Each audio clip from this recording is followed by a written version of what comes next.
Jim Stewart, back again with another dose of historical tonic for fragile white folks. Now we take the deep dive into history that I've been promising, and that's the way it's going to stay all the way until the end. It's all about the past. And as we do this, let me make sure that everybody understands what you're going to be seeing. You're going to be seeing a variety of images. Images are designed to invite you in, not just to look at them, but to imagine their creation and to imagine who might have been looking at them back then. You have different audiences who will see different things. You're your own audience, you'll see your own things. But at the same time, the past gives you multiple understandings, multiple interpretations. We're moving to exercise that skill around three visuals that will be coming up in a few minutes that have to do with the whole problem of what happens to emancipated people at the end of the Civil War. Now, emancipating 4 million African Americans, and a lot of them emancipated themselves during the course of the war, involves the largest appropriation by force of private property ever done by any government in the Western Hemisphere or in Europe. 4 million people with an average retail price, remember these are people who used to have a price, about the same size as the price tag on a medium-priced Lexus. But these are human beings all throughout who are treated as chattel property up until 1865, and after that are free. Now, I want to dwell on freedom for just a minute and mention a wonderful historian whose work you have to know. His name is Eric Foner. He teaches at Columbia.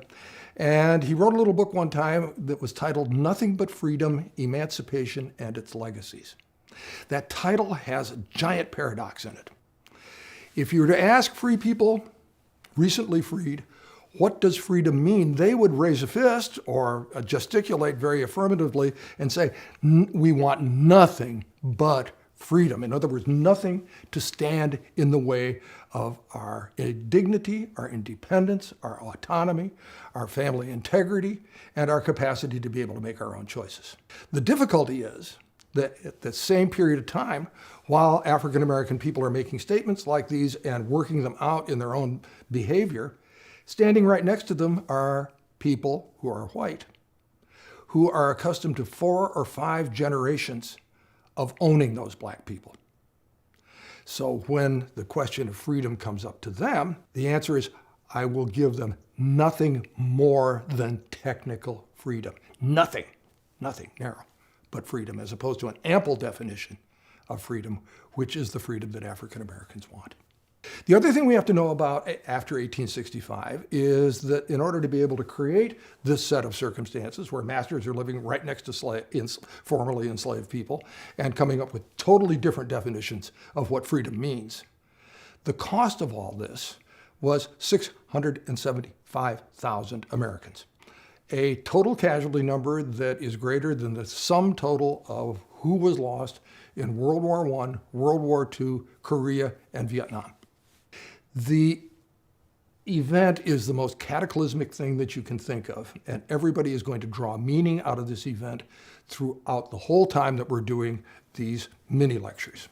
So now we know that masters and formerly enslaved people who are called freedmen back in the day are living right next to each other. And I think to make clear what this is all about, this is a ground rule. This has to do with the law of gravity. This is where the law of gravity that we can begin to feel around us begins to take form in the past, where we can really take a look at it, is to remember a observation made by probably the smartest white abolitionist that you could ever imagine. His name is Wendell Phillips. I wrote a biography of him. And when the 13th Amendment outlawing enslavement was ratified by the various states, his first remark was, "We have abolished the slave, but the master remains." The master is always there. The idea that one way or another black freedom is to be nothing but the most narrow definition of how you get up, brush your teeth, and go to work in the morning.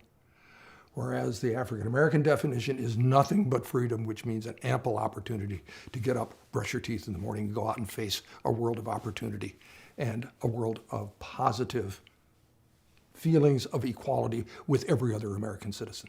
To illustrate in a really clear way what it is that we've been talking about with these abstractions having to do with nothing but freedom or nothing but freedom, I think we ought to turn to America's most important 19th century American cartoonist, political cartoonist, and maybe the most important and influential American political cartoonist ever, a guy named Thomas Nast. Thomas Nast published his work with Harper's Illustrated Weekly, which was a huge national syndicated magazine. And he had very, very strong views on this question of how ample or how limited freedom should be. There's a very strong feeling at the end of the Civil War on the part of Northerners that losing all of those soldiers, of having all these white families destroyed by death and devastation and maiming and wounding, the tremendous amount of loss that took place has to be justified with some sort of larger moral purpose and victory. And that moral purpose and victory really boiled down to the idea of making sure that freedom was real for African American people. It's one big moment in American history where white folks like Thomas Nast and many others truly do stand up. And you'll see why as we look at the first cartoon. The first cartoon of three that we'll show shows Thomas Nast imagining what it was like when there was slavery, that's on one margin, imagining what it's going to be like now that African American people are free in the South, that's on the other margin. Horrible things are going on with black bodies being maimed and abused and terrible atrocities taking place back in the age of slavery. On the other side is a peaceful, productive countryside with equal, dignified African American citizens doing important work to make the nation make progress. In the center, and this is the most important part, is one African American family, and look what it looks like. Genteel, well-dressed, nuclear, respectable, involved in the same kind of domestic life that anybody would imagine for anybody, no matter who they are. That's Thomas Nast standing up in front of the nation saying, this is what it was, this is what it can become, and these are the people who can make it that way.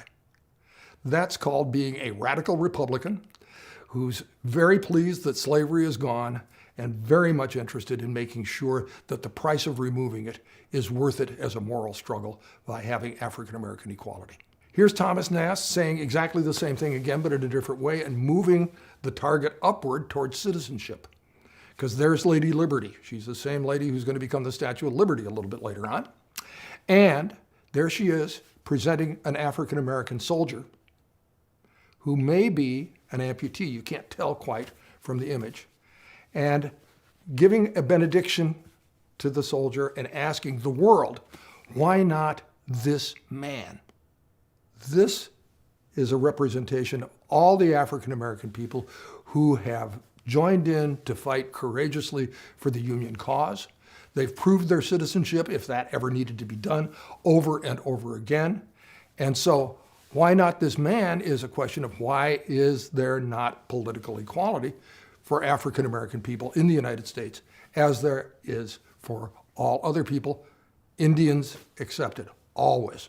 There's a whole nother lecture series to do on that topic some other time, believe me. But there's Thomas Nast, again standing up and making African American people stand up with Lady Liberty.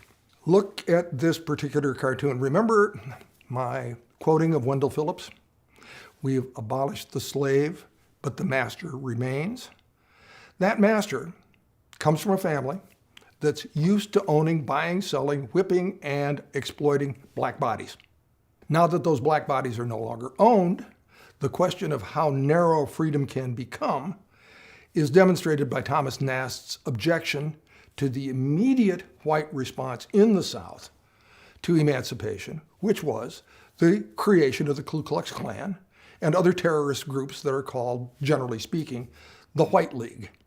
You can see the two, the Klansman and the White Leaguer, both armed, shaking hands over the huddled bodies of two African American people who are terrified by what's happening to them.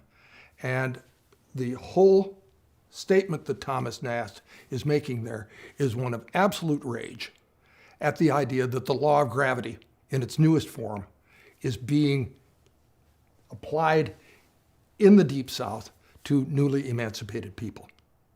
So that's Thomas Nast, part one, standing up, being counted, being a white guy who shows up for other white people, in front of other white people, for African American people. That's enough for today's lesson, and we'll see you for the next one.